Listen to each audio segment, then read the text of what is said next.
Are we seriously paying someone $380,000 to babysit servers that belong in a museum?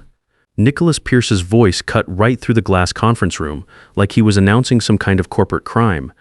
There he was, standing at the head of the table, pointing at this big screen behind him, holding his tablet like it had evidence I was robbing the company blind. There's my salary on the screen, highlighted in red like some kind of warning sign. $380,000 a year, plus benefits and the performance bonuses I'd earned over 19 years of keeping this place running.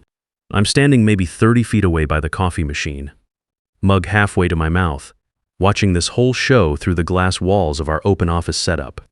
My name's Christopher Walsh. I'm 47 years old, and 6 months ago, I was the Chief Information Security Officer at Summit Healthcare Technologies here in Denver. That morning, I was about to become something entirely different. Nicholas Pierce was 31. His LinkedIn was all about his Stanford degree, 3 startup exits, and exactly 10 weeks as our new CTO. Guy joined Summit in September with the kind of confidence you get when you've never really been knocked down hard. I could see him through those glass walls, putting on his show for our CFO, William Thompson, 2 board members, and our CEO, Lisa Anderson. 3 Vanguard board observers were there too, including Patricia Rivera, who'd been asking some pretty pointed questions during our quarterly meetings. This represents exactly the kind of legacy spending that's killing our growth. Nicholas kept going, pulling up slides that compared our costs to what he called industry benchmarks. We're throwing money at jobs that made sense in 2010, but are completely useless in today's cloud world. He went on about automation, AI-driven security monitoring, getting rid of what he called redundant human oversight in areas where cloud solutions had matured enough. His slides showed our security costs next to other companies that had either gotten hacked recently or hadn't been around long enough to know what real trouble looks like. We're way overstaffed in certain outdated areas, he said, looking around the room with this practiced concern, not because anyone's done a bad job, but because we haven't evolved to use modern cloud capabilities. I could see heads nodding. People who didn't know the first thing about healthcare security complexity. Nicholas's presentation sounded smart, even visionary. Who wouldn't want to cut costs and use cutting-edge solutions? What nobody in that room got was that what Nicholas called outdated stuff were actually the invisible systems protecting millions of patients' most sensitive medical information.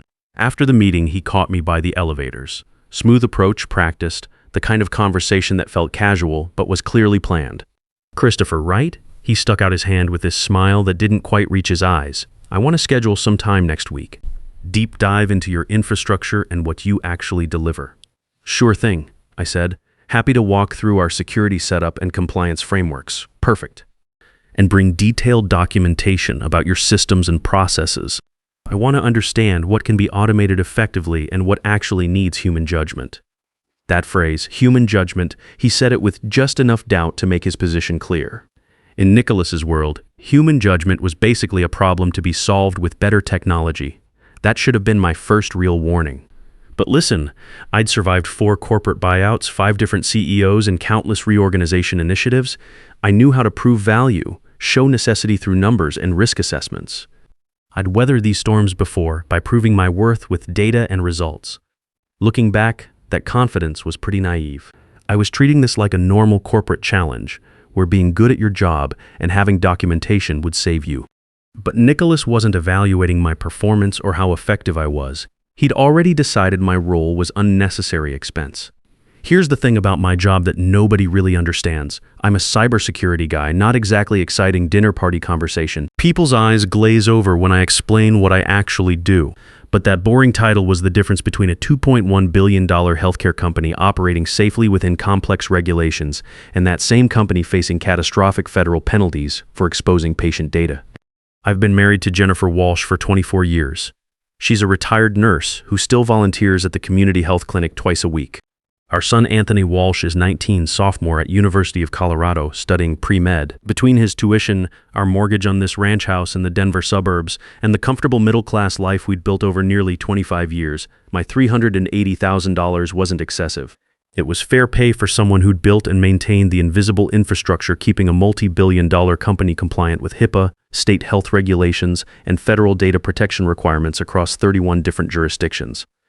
I studied computer science at Colorado State, then did 8 years in the Army doing network security and communications. The Army taught me discipline, attention to detail, and how to prepare for scenarios other people couldn't imagine. After discharge, I got certifications in cybersecurity while working as a systems analyst at a regional hospital network. Spent 6 years at the Department of Health and Human Services as a senior compliance examiner, learning the exact regulatory frameworks that keep healthcare companies from getting destroyed by federal oversight. My Army training taught me something crucial for corporate life: the importance of preparation, documentation, and understanding your terrain before the enemy engages. Summit recruited me from a competitor in 2005, right when HIPAA regulations were reshaping the entire industry and companies desperately needed people who understood both the technical and legal sides of protecting patient data.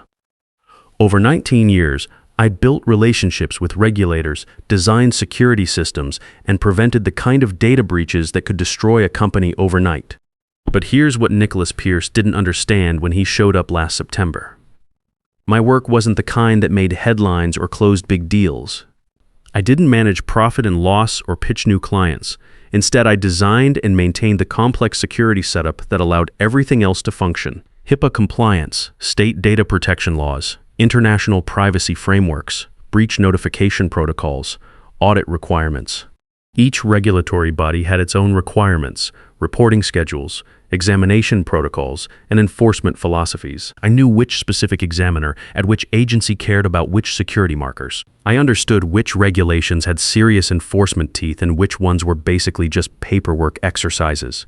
I knew how to structure our systems so when regulatory auditors showed up for surprise examinations, every log file they wanted was already organized, cross-referenced, and defensible.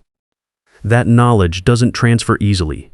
You can't just write it down in a manual or upload it to some cloud platform. It exists in pattern recognition I'd developed over 19 years of watching regulatory environments change, understanding how enforcement priorities shift when political administrations change, and building relationships with the actual decision makers who determine whether your company gets a warning letter or a $50 million penalty. Summit's client base was 723 healthcare providers serving 16.2 million patients. Regional hospital networks, specialty clinics, urgent care chains, diagnostic labs, rehab centers. These weren't organizations that could tolerate even a hint of data security problems. They bought our electronic health record platforms and analytics services, but what they really bought was our compliance reputation. That reputation rested almost entirely on frameworks I'd designed, relationships I'd built, and institutional knowledge I'd accumulated over nearly 2 decades. When a hospital administrator called at 2 a.m. because their system was flagging potential unauthorized access attempts, they didn't want to talk to some help desk. They wanted someone who understood the regulatory implications and could guide them through crisis management protocols I'd developed through years of real-world experience. None of this registered as valuable to Nicholas Pierce when he showed up last September. Nicholas had been recruited directly by our CEO, Lisa Anderson, who joined 10 months earlier after the Vanguard acquisition. Lisa came from pure tech background, 14 years at various Silicon Valley companies, most recently as COO of some cloud infrastructure company that went public during the tech boom. She talked about operational efficiency, scalable systems, resource optimization. Her vocabulary included phrases like legacy cost structures and digital transformation initiatives, but she clearly didn't understand regulatory complexity in healthcare technology. To Lisa, compliance was something you bought as a service, not something you built through decades of expertise and relationship management. Nicholas Pierce was her hand-picked hire, brought in to execute her vision for transforming what she kept calling our antiquated operational model into something more like her previous tech industry experience. The problem was, healthcare security isn't like optimizing server capacity or streamlining user interfaces. You can't just upgrade to cybersecurity 2.0 and expect everything to work better. Healthcare data protection requires understanding not just technology, but human behavior, regulatory nuance, and the life and death stakes of protecting patient information. I first ran into Nicholas during an all-hands tech meeting in late September. He stood at the front of our biggest conference room wearing this expensive navy blazer, radiating the kind of confidence that comes from never having your face really rubbed in failure. Behind him, a presentation was already loaded. Digital excellence through strategic innovation. I've spent my first 60 days doing a comprehensive operational audit, he announced, clicking to a slide showing various department cost ratios compared to what he called industry optimization benchmarks. What I've found represents massive opportunity for structural improvement and cost rationalization. He talked enthusiastically about automation, AI-driven security monitoring, eliminating what he called redundant human oversight in areas where cloud solutions had matured sufficiently. His slides compared our security spending to carefully selected benchmarks, companies that had either been hacked recently or hadn't been around long enough to encounter serious enforcement problems. "We're substantially overstaffed in certain legacy functions," he said, scanning the room with this practiced concern, not because anyone's underperformed individually, but because our operational approach hasn't evolved to leverage modern cloud capabilities. I could see heads nodding around the room, people who didn't understand healthcare security complexity. Nicholas's presentation sounded reasonable, even visionary. Why wouldn't you want to eliminate inefficiencies and embrace cutting-edge solutions? What the audience didn't get was that what Nicholas called legacy functions were actually the invisible safeguards protecting millions of patients' most sensitive information. After the meeting, he intercepted me by the elevators. Smooth approach, practiced, the kind of interaction that felt spontaneous but was clearly planned. "Christopher, right?" He stuck out his hand with a smile that projected warmth without reaching his eyes. "I want to schedule time with you next week. Detailed discussion about your infrastructure and deliverables." "Of course," I replied. "Happy to walk through our security architecture and compliance frameworks. Perfect, and bring comprehensive documentation about your systems and processes. I want to understand what can be automated effectively and what genuinely requires human judgment." That phrase, human judgment, was delivered with just enough skepticism to make his position clear. In Nicholas's worldview, human judgment was generally a liability to be minimized through better technology. The meeting happened the following Tuesday in Nicholas's newly renovated office on the executive floor. He'd already redecorated completely minimalist furniture, height-adjustable standing desk, 3 large monitors displaying real-time operational dashboards he probably didn't fully understand. The walls were bare except for his framed Stanford diploma and a poster about embracing disruptive innovation. "Christopher, thanks for making time," he said, gesturing toward a chair positioned across from his desk. "I've been doing detailed analysis of your department's resource utilization. Walk me through why healthcare security requires this level of investment." I spent 55 minutes explaining our regulatory landscape in detail. The jurisdictional complexity spanning federal and state authorities. The relationship management with 43 different agency contacts across multiple regulatory bodies. The customized monitoring frameworks required for each distinct client segment. The audit preparation protocols that had kept us violation-free and penalty-free for 13 consecutive years. Nicholas nodded periodically, taking notes on his tablet, asking questions that initially seemed thoughtful but gradually revealed fundamental gaps in his understanding. He approached healthcare security like it was consumer app development, focused on efficiency metrics rather than understanding the catastrophic consequences of failure. "Couldn't most of this monitoring be handled through existing cloud platforms?" he asked halfway through my presentation. "I've been briefed on several vendors offering AI-driven security solutions at a fraction of current personnel costs." This was the central misunderstanding. Nicholas saw technology as a replacement for expertise, not as a tool that required expertise to implement effectively. "Those platforms are useful tools," I explained patiently. "They're good for data aggregation, automated scanning, report generation. But healthcare security isn't just about checking boxes on compliance forms. It requires judgment calls when regulations overlap or conflict. It requires relationship management when issues come up that need actual discussion rather than automated responses. It requires knowing how different regulators prioritize different concerns based on current enforcement trends." "Give me a concrete example," he said, leaning back in his ergonomic chair with the look of someone humoring a lengthy explanation they didn't really want to hear. "Last year, we caught unusual access patterns in our pediatric clinic client database. Technically within normal parameters, but showing subtle weird stuff that suggested potential unauthorized access attempts. An automated system would have logged everything as normal activity and moved on." I paused, making sure he was following.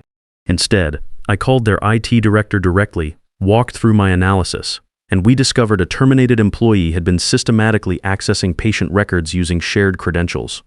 We stopped what would have been a massive HIPAA violation affecting 12,000 children's medical records.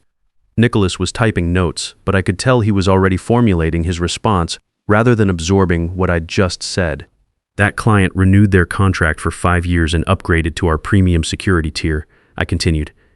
The account generates $23 million annually in revenue. More importantly, it strengthened our reputation in the pediatric healthcare market, leading to 4 additional client acquisitions worth another $67 million in combined. Nicholas made another note on his tablet, but I could see his expression hadn't changed. The numbers meant nothing to him because he didn't understand the context that made them possible. Interesting case study, but is that approach sustainable as we scale operations? He asked. Can we really afford senior personnel making individual judgment calls on every potential anomaly? What happens when you're not available to make those calls? That word sustainable became his weapon over the following weeks. Every conversation, every email exchange, every hallway interaction eventually circled back to whether my role, my team, my entire operational approach was sustainable given the company's evolution toward what he called modern efficiency standards. I started documenting everything carefully.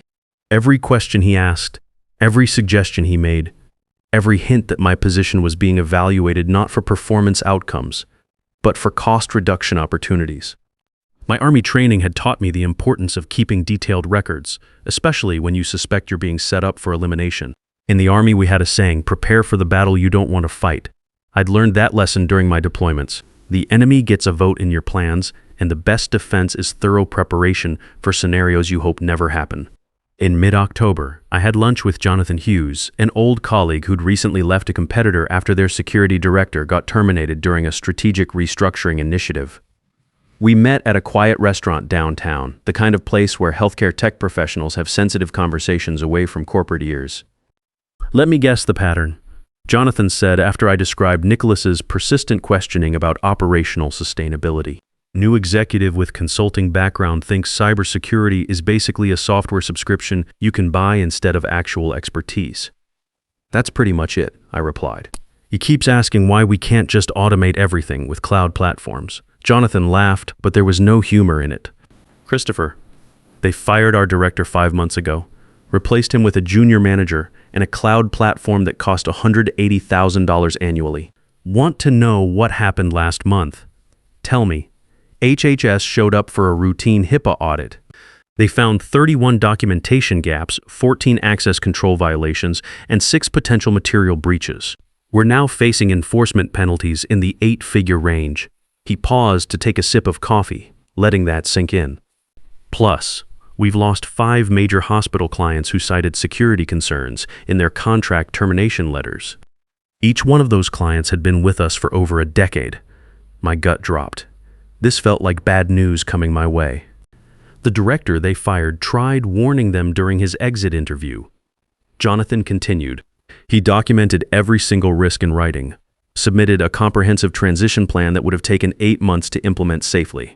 They didn't care because they were saving $380,000 annually on his salary and benefits. Jonathan leaned forward, lowering his voice. Now they're facing $45 million in regulatory fines and another $89 million in lost revenue from client defections. The junior manager they promoted lasted 6 weeks before having a complete breakdown. The company's hemorrhaging talent because word gets around in our industry. Nobody wants to work for an organization that throws experienced people under the bus to hit quarterly cost targets. I drove back to the office thinking about that conversation, about the predictable pattern of organizations that mistake cost-cutting for strategic efficiency. These companies always learn the same lesson the hard way, that some roles can't be optimized away without catastrophic consequences. That evening, I pulled my employment contract from our home office and read through it carefully for the first time in 3 years.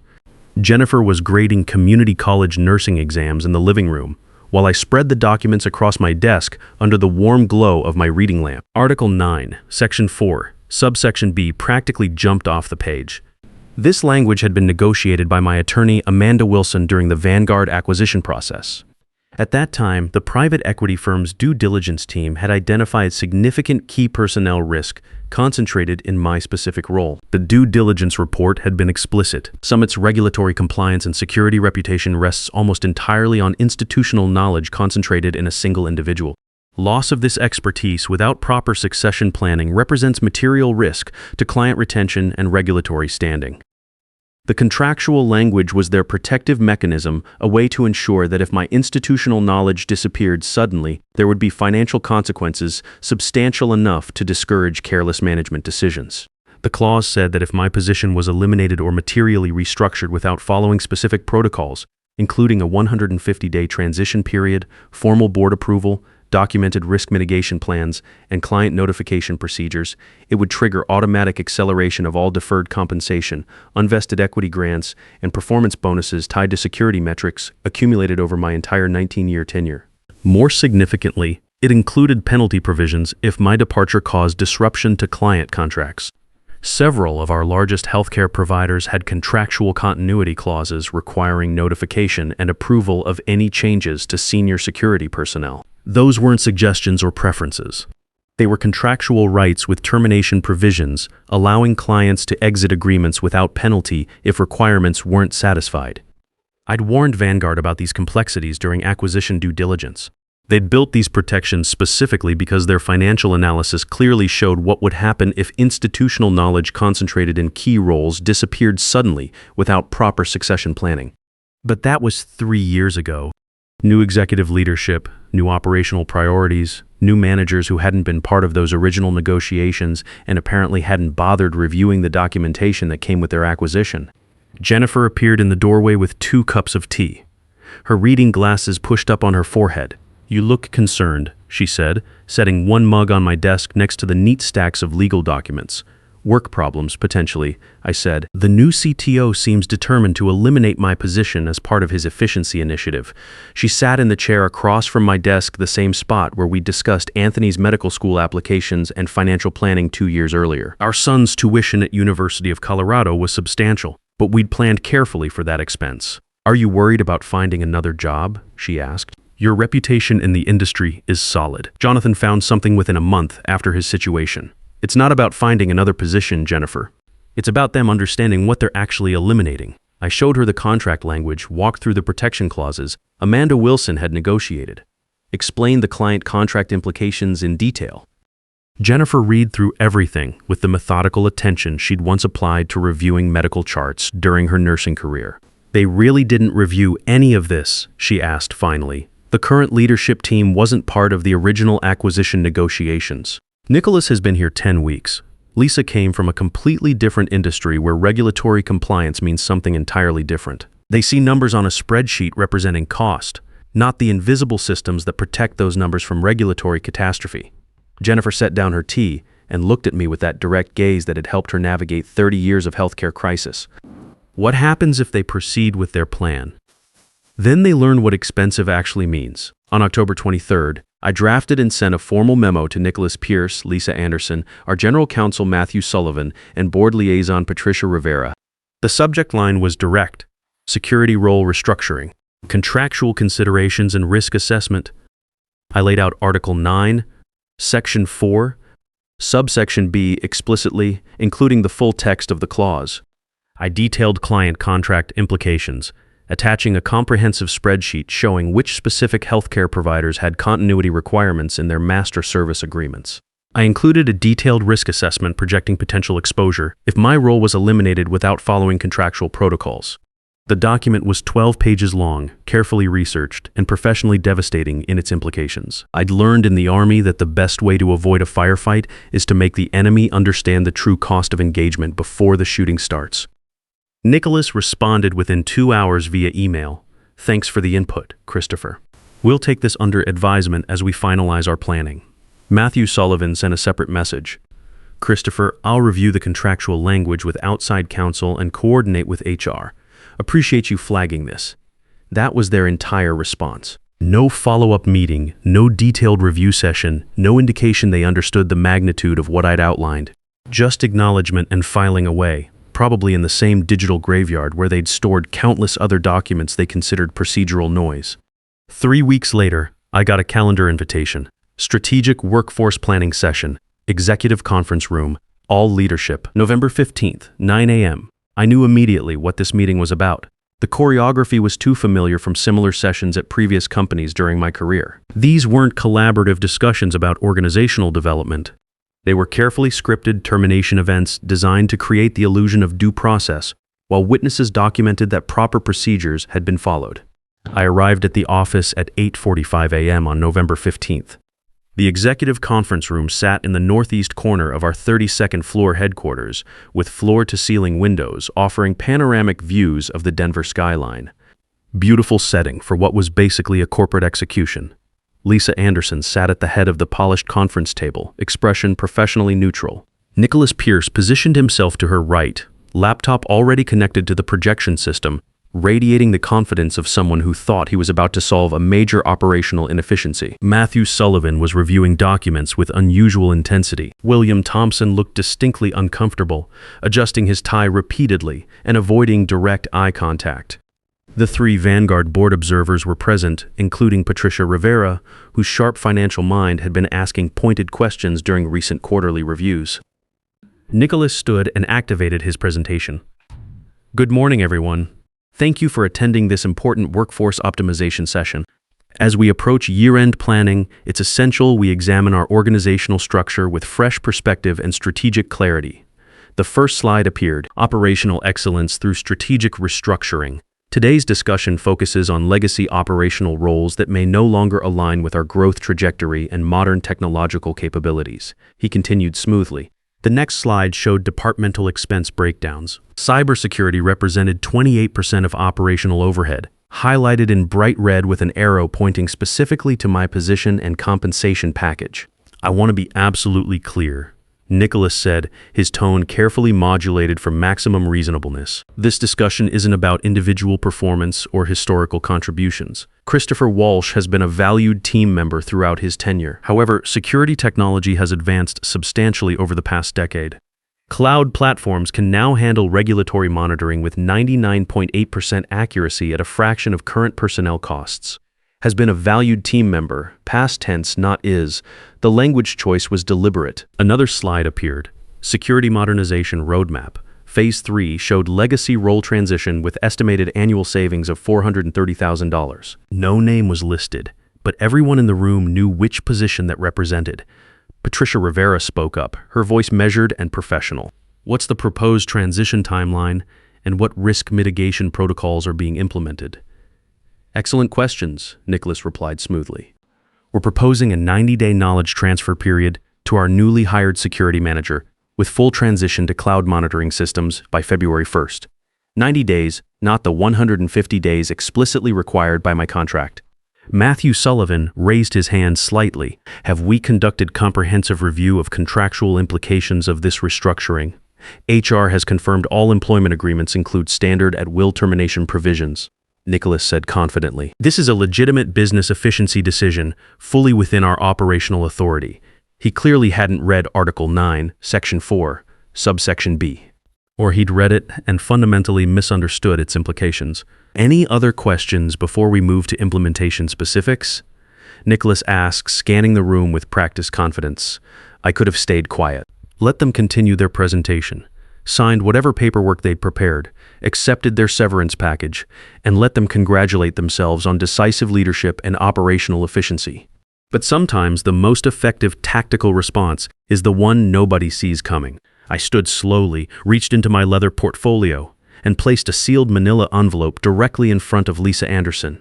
I'd like to save everyone considerable time and legal expense, I said calmly. The room went completely silent. Nicholas's confident expression flickered like a TV signal experiencing interference.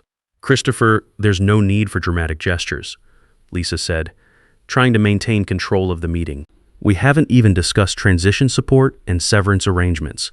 I removed my building access badge and security credentials from my wallet, placing them precisely on top of the envelope. The plastic hitting polished wood made a sharp sound that seemed to echo in the sudden silence. Inside that envelope is my resignation, effective immediately, I said, looking directly at Lisa. Also included is a copy of Article 9, Section 4, Subsection B of my employment agreement, along with detailed analysis prepared by my attorney regarding contractual exposure and client contract implications. I believe your legal team will want to review this material very carefully and very quickly. Matthew Sullivan had already reached for the envelope. He opened it with the careful precision of someone handling potentially explosive material, scanned the first page, then flipped to the contract excerpt I'd highlighted in yellow.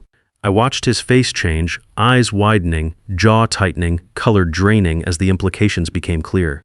What does it say? Lisa asked, her voice sharp now, the professional neutrality cracking. Matthew looked at Nicholas, then at Patricia Rivera, then back at the documents. It's a key personnel protection clause. If Christopher's role is terminated or materially restructured without a 150-day transition period and formal board approval, it triggers immediate acceleration of all deferred compensation, unvested equity grants, and performance bonuses accumulated over his entire tenure. The room went completely quiet, except for the subtle hum of the building's HVAC system and distant traffic far below. How much acceleration are we discussing? William Thompson asked, his voice strained. Matthew was still reading, his finger tracing lines of text with increasing concern. 19 years of deferred performance bonuses indexed to security metrics and company valuation. Equity adjustments tied to Vanguard acquisition terms. Plus, he paused, reading more carefully. Plus penalty provisions if his departure causes client contract disruptions. Several major healthcare providers have termination rights if senior security personnel changes without proper notification and approval. Nicholas had gone visibly pale. That wasn't included in the HR summary documentation. HR doesn't review executive protection clauses, Matthew said quietly. Those are negotiated directly during acquisitions and maintained by legal counsel. They're not part of standard employment documentation. I pushed my chair back from the table with deliberate calm. Thank you for the opportunity to contribute here over the past 19 years. I wish everyone success in the coming months. As I walked toward the door, I heard Lisa's voice tight and controlled now. Matthew, what's our total exposure here? Give me preliminary numbers. I didn't wait for his answer. The door closed behind me with a soft click that felt remarkably final.